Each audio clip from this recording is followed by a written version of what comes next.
pourquoi aborder la question du califat dans le contexte français alors que la question ne se pose pas dans ce contexte-là? Pour une raison très simple, c'est qu'aujourd'hui, il y a un État qui s'est créé, ou en tout cas une institution qui s'est créée, qui s'appelle califat, et dont le dirigeant s'appelle calife, et qui demande à ce que tous les musulmans du monde lui fassent allégeance. Faites référence à Daesh. Donc, et c'est une réalité qui, bien que nous soyons en Europe, concerne l'ensemble des musulmans du monde, parce que les musulmans du monde sont appelés tous d'après les appels qui sont faits, à faire allégeance à cette institution qui est là et dont tout le monde connaît le fonctionnement. Donc je ne pouvais pas, puisque c'est un sujet qui est d'actualité, ne pas en faire mention. J'ai voulu aussi... C'est dans l'imaginaire des musulmans aussi la question. Oui, exactement. J'ai voulu aussi en parler pour que nous comprenions aussi, parce que c'est aussi le problème que nous soulevons depuis le début, il y a des parties de notre histoire qui sont mises de côté, allez savoir pourquoi, et qui nous permettraient, si elles étaient comprises de mon point de vue, eh bien, de dépasser les querelles partisanes auxquelles nous sommes exposés aujourd'hui. Aujourd'hui, parler par exemple du fait que de parler du califat comme je l'ai fait, tu vois, oh là là, tu oses parler de quelque chose qu'il faudrait. J'essaye aussi de montrer que mollo, c'est un système humain, que le Coran à aucun moment n'en parle, sauf si tu prends un verset dont tu fais l'exégèse. Mais l'exégèse que tu fais de ce verset, mon grand, c'est une exégèse. Moi, je te fais une autre exégèse, ou d'autres avant toi et moi en ont déjà fait une autre exégèse. Et à partir de là, qu'est-ce qui se passe? On peut être d'accord que ça a correspondu à un moment, ou peut-être même qu'aujourd'hui ça peut correspondre, j'en sais rien. L'idée, c'est de montrer le côté humain de ce système qu'on a sacralisé. Et puis aussi de pointer du doigt l'illogisme, si je puis m'exprimer ainsi, de ceux qui appellent à ce que justement il y ait une politique de ce genre. Pourquoi? Parce que réellement ça n'a jamais eu lieu. Le mélange entre islam et politique, pour vous aujourd'hui, est une des causes de problèmes et de ravages qu'on peut observer dans le monde musulman? Mais parce que, en fait, pendant très longtemps, ça c'est aussi une donnée indéniable, mais que malheureusement on a mise de côté pour ensuite sacraliser des modes de pensée, de fonctionnement. Il y a une belle boutade de l'imam Ibn Hazm, comme l'écrit Ahmed Taymour Basha dans son livre Tarikh al-Madhahib al-Fiqhiyya al-Arba'a, quand il rapporte ce propos d'Ibn Hazm qui disait deux écoles se sont répandues par la politique, lesquelles le-Hanafiyya ou le-Malikiyya, le hanafisme et le malikisme. Pourquoi le malikisme? Il dit le Hanafiyya va s'imposer grâce à Al-Qadri Abu Yusuf, un des disciples de Abu Hanifata, après avoir accepté d'être Qadri, d'être juge. Et il va y avoir, au moment de Al-Qadri Abu Yusuf, eh bien, une surreprésentation de l'école Hanafite, ce qui a fait de l'école Hanafite l'école la plus suivie du monde aujourd'hui. Donc ce n'est pas par hasard, il ne faut surtout pas que nous dissocions, je ne dis pas seulement cela, mais à l'origine, il y a cela aussi. Il ne faut pas non plus l'oublier. Il te dit le malikisme, pourquoi? Parce qu'un décret royal dans l'Andalousie, au temps comment dire, des dirigeants andalous qui étaient Omeyyades, parce que les Omeyyades, c'était un d'eux a survécu à la chasse aux sorcières lancée contre les Omeyyades par les Abbassides, et il s'est réfugié en Andalousie et a fondé un autre royaume. Eh bien, il a décidé, parce qu'il y avait aussi du hanafisme, il a décidé du jour au lendemain que ce serait le malikisme sur un débat, doctrine d'État. Donc Ibn Hazm s'en moque par une boutade. Donc je ne dis pas encore une fois que le malikisme s'est répandu que pour des raisons politiques, mais n'oublions pas que ces raisons-là sont aussi présentes et que par conséquent, il y a eu un mélange que l'on peut retrouver aussi ailleurs que dans le fiqh, dans d'autres sciences, qui a fait que, eh bien, politique, la religion a souvent été utilisée par la politique pour asseoir une autorité, pour imposer une façon de voir les choses. Et aujourd'hui, nous sommes les héritiers de cette histoire et on a l'impression que c'est quelque chose qui est monolithique, que toutes ces données-là ne sont pas à prendre en considération pour ensuite pouvoir distinguer le sacré de ce qui ne l'est pas. Je ne dis pas encore une fois qu'il y a eu que des catastrophes. On a connu l'âge d'or de l'islam, el Khawarizmi, on a eu... Je pensais surtout à l'époque contemporaine. Bien entendu, mais c'est surtout une précision très importante à faire pour pas que l'on pense que non, oui. Je suis pas en train de faire la critique, de tirer sur l'histoire et de dire que non, il y a eu des choses extraordinairement belles qui ont été réalisées, mais ce à quoi j'appelle, c'est exactement le même message, ne sacralisons pas des choses qui ne le sont pas. Et c'est la raison pour laquelle je dis, parce qu'il y a des gens qui nous sortent tout le temps les mêmes hadiths. C'est ça qui est fou. C'est qu'on nous rabâche à longueur de journée celui qui meurt sans faire la bay'a à quelqu'un, l'allégeance à quelqu'un, il meurt comme la mort de quelqu'un, maïta jahiliya. Mais on va te dire, mon grand, que Abu Bakr as-Siddiq est mort avant que beaucoup de compagnons ne lui aient pas fait allégeance. Et si Sa'd ibn Ubada était mort avant que Abu Bakr ne meure, il serait mort quoi, kafir? Et Fatima binti Rasulillah, si elle était morte avant de faire bay'a à Abu Bakr, elle serait morte kafir. Ce qui fait qu'il y a des questions on nous sort tout le temps des hadiths dont on pense que on va faire la découverte de ce hadith. Non, l'idée pour finir, c'est que ces hadiths-là, ceux qui ont dit que le califat n'était pas obligatoire, en tout cas que le fait qu'il y ait un calife qui dirige tous les musulmans n'est pas obligatoire, c'est pas Ali Abdul Raziq pour vous corriger. Ali Abdul Raziq l'a dit, il a sorti son livre en 1925, ça a soulevé le tollé auquel vous avez fait allusion juste après la chute de l'Empire ottoman par Kemal Atatürk. Le premier commentateur, ça je l'ai écrit exprès dans le livre, le premier commentateur de Sahih Bukhari, qui est un grand savant qui s'appelle Daoudi, algérien de Tlemcen, en tout cas c'est là-bas qu'il est enterré, Sima Kabouché fraîche.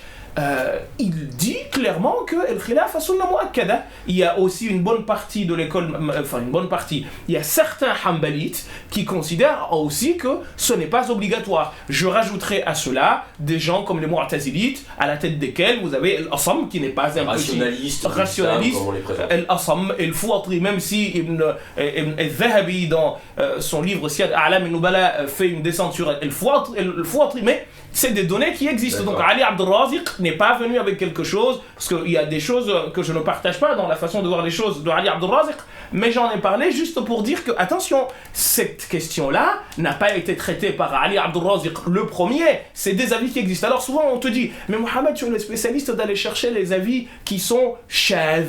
Mais la vie shadh, mon grand, la vie shadh que tu utilises aujourd'hui, je pourrais t'en sortir des centaines qui étaient shadh autrefois et qui aujourd'hui sont devenus la règle. Alors parmi les chantiers prioritaires, toujours sur les thèses de votre ouvrage, vous appelez une relecture des fondements du droit musulman, ce qu'on appelle Usul al-Fiqh. Alors là encore, un peu comme la question du califat, quel sens on peut donner au mot de droit, enfin de droit avec jurisprudence, le mot fiqh, dans un contexte sécularisé et laïque? Comment penser aujourd'hui la question du fiqh dans des sociétés modernes qui sont soumises à des législations nationales, européennes, laïques ou sécularisées? Comment vous pensez ça? Est-ce qu'on n'a pas finalement un déplacement de ce qu'on appelle une norme de droit, c'est-à-dire une norme juridique, à quelque chose de l'ordre de la morale? Ce qui est un changement de statut finalement. Non, alors là, c'est aussi regarder les choses avec un œil, entre guillemets, d'occidental. Pourquoi? Pour une raison très simple. Parce que le mot sécularisation, moi j'entends des collègues ici et là qui parlent de collègues imams religieux qui parlent de sécularisation, etc. Le mot, de mon point de vue, n'est pas approprié du tout au cas de l'islam. Pourquoi? Parce que l'islam est la religion qui nous apprend la chose qui suit. Le prophète sallallahu alayhi wa sallam nous dit dans un hadith très connu, Al-iman bid'un wa sab'una shu'bah. La foi est constituée de 70 et quelque chose. Donc bid'a, c'est 3, 5, 7 ou 9 en arabe. Donc disons 79 choses. qu'est-ce qu'ils nous ont dit? Ils nous disent Awwaluha shahada la ilaha illallah. La première chose, c'est la ilaha illallah. C'est 79, la ilaha illallah. L'attestation de foi. Wa adnaha, et la dernière, imatatul adha an at-tariq. C'est de débarrasser une peau de banane, par exemple, de la route. En fait, ce que les gens appellent sécularisation, c'est quoi? Le fait que j'aille travailler, c'est l'islam. Le prophète sallallahu alayhi wa sallam nous dit, ne dites pas de celui qui se lève pour aller travailler et aider sa famille qu'il n'est pas dans la voie d'Allah subhanahu wa ta'ala. Ce sont des prescriptions, justement, comme je le précisais, qui se rapprocheraient plus aujourd'hui de l'éthique ou de la morale, de prescriptions, de règles, et non plus de loi. Non. Le fait que le prophète sallam nous dit Wallahi la yu'min, je jure qu'il ne croit pas. Wallahi la yu'min, je jure qu'il ne croit pas. Wallahi la yu'min, je jure qu'il ne croit pas. Bah, par Dieu, il ne croit pas. Par Dieu, il ne croit pas. Par Dieu, il ne croit pas 3 fois. Et comment on dit Rasulallah, qui ne croit pas? Eh bien, il dit celui dont le voisin n'est pas en paix, n'est pas à l'abri des désagréments. C'est un droit que de respecter son voisin. Je vais aller plus loin. Mais c'est de l'ordre du comportement à adopter. C'est aussi une chose à faire. Il n'y a pas de force de loi, parce qu'on est dans des législations européennes. Bien sûr qu'on est dans une force de loi. Aujourd'hui, si tu empiètes dans la propriété de ton voisin, tu es condamné. Dans le droit musulman, dans le fiqh musulman, on a fait des...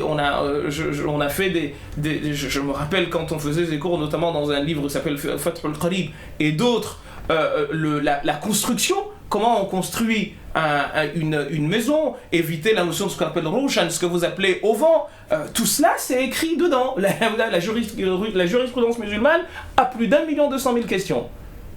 Donc quand on parle de sécularisation, de mon point de vue, ce n'est pas, c'est regarder, c'est chercher à expliquer l'islam par des données qui lui sont étrangères.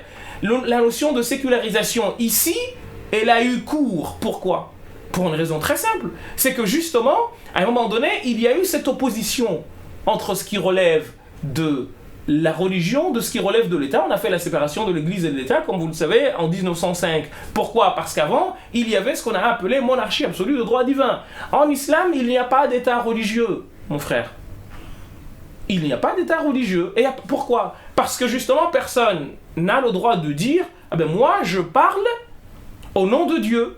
Où je parle, Dieu me révèle des choses. Non, il n'y a que le prophète sallallahu alayhi wa sallam. Il n'y a pas de théocratie. Le prophète est mort, khalas, l'histoire s'arrête là. Celui qui vient par la suite, il est censé être désigné par le peuple, même si on a vu les modalités par lesquelles les califes, la plupart d'entre eux, ont été désignés. Alors j'ai abordé cette question parce que vous aviez déclaré récemment que la France était un pays qui respectait la charia.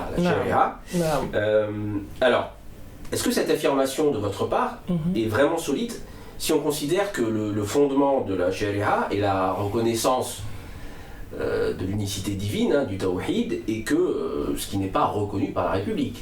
Donc est-ce qu'un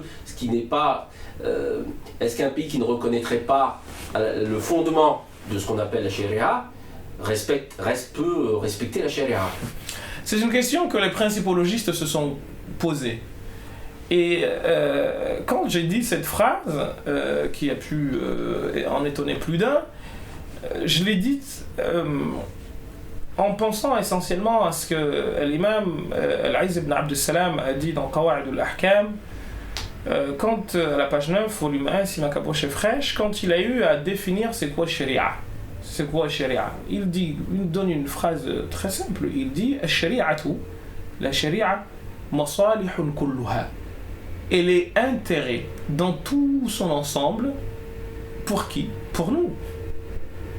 La charia, dit-il, continue-t-il, est imma dar'u mafsada ou jalbu maslaha. La charia, elle est soit l'attraction d'un intérêt, soit l'éloignement d'un inconvénient. À partir de là, je repose maintenant la question autrement. Quel est le pays, parmi les pays à majorité musulmane, dans lequel cette notion-là, telle que je viens de la définir en reprenant les propos de l'Izz ibn Abd al-Salam, je pourrais citer Shatibi, je pourrais citer avant eux El-Ghazali, Al-Juwayni, quel est quel est le pays qui respecte cette définition, telle que je viens de vous la donner, autant que la France. Le prophète sallallahu alayhi wa sallam, quand il arrive à Médine, qu'est-ce qu'il fait? Il instaure une constitution. Est-ce que dans cette constitution, il a appelé à autre chose que ce que nous vivons ici? 52 articles. Qui portent sur quoi? Comment vivre ensemble? Comment faire société? Nous, notre but, c'est pas de dominer les gens. Donc il y a une dimension quand même politique alors. Notre but, mais c'est pour cette raison que je vous dis... On parlait tout à l'heure de la distinction, de la séparation, de la distinction religieux-politique. À travers ce que vous venez de dire, l'établissement d'une constitution, c'est un acte politique. Non, mais acte politique, c'est quoi aussi? Il faut distinguer politique partisane et politique générale. Rousseau disait à juste titre que tous les problèmes de tout le monde sont des problèmes politiques et les problèmes politiques sont les problèmes de tout le monde. Donc quand on parle de politique au sens de police, eh bien là, au sens de cité, eh bien chacun de nous, à sa façon, essaye de participer au rayonnement de la cité. Ce que vous allez faire, vous en tant que journaliste, ne sera pas ne sera pas la même chose que ce que moi je vais faire. Et en tant qu'imam, ou en tant qu'enseignant, ou en tant que je ne sais quoi. Mais chacun de nous, comme nous sommes dans une auberge espagnole, eh bien, va apporter sa pierre à l'édifice afin que nous vivions ensemble. Et au fond, Wathiqatul Madina, comment dire, la constitution de Médine, qui, pour la première fois de l'histoire de l'humanité, garantissait la concitoyenneté, excusez du peu. Vous vous imaginez, c'est ça qui est fou dans l'histoire. Ces notions-là, en France, on commence à en parler il y a combien de temps?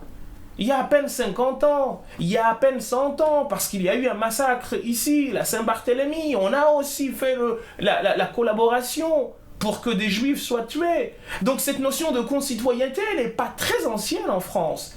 Nous, musulmans, dont le prophète a été l'inventeur de la notion, nous serions les derniers à la mettre en application? Vous trouvez ça logique?